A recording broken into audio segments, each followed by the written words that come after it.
Ok, so đây là ở kia, bật sinh trên ở kia trong thôi ca bầm lấyรูปភាពធម្មតាឲ្យคล้ายដូចជា anime shoot បែបនេះហើយនឹងបែបនេះអញ្ចឹងអ្នកនរគ្នាអាចមើលវីដេអូមួយនេះបានដំបូងយើងក៏ទៅចូលទៅកាន់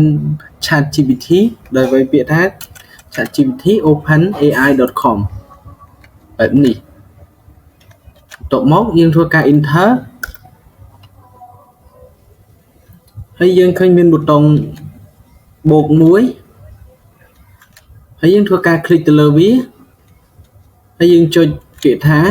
upload from computer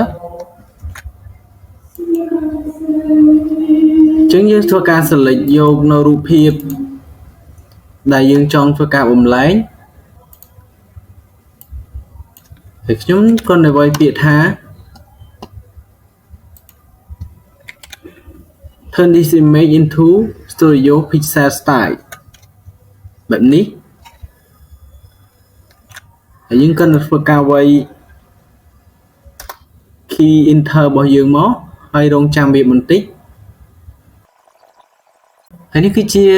result ដែលយើងទទួលបានអំពីការបំលែងរបស់យើងអាចធ្វើការ download បាន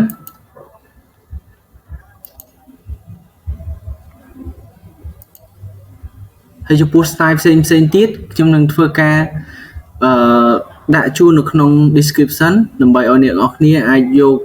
ទៅធ្វើការបំលែងបានដោយសេរីដោយសារតែChatGPT ដែលខ្ញុំប្រើហ្នឹងគឺវាជាប្រភេទ free ទេអញ្ចឹងអ្នកនរគ្នាអាចប្រើ ChatGPT ដែលជាប្រភេទ free ដើម្បីធ្វើការបំលែងបានដូចគ្នាសូមអរគុណសូមជម្រាបលាជួបគ្នានៅឱកាសក្រោយ follow ដើម្បីទទួលបាននៅវីដេអូថ្មីៗពីរូបខ្ញុំ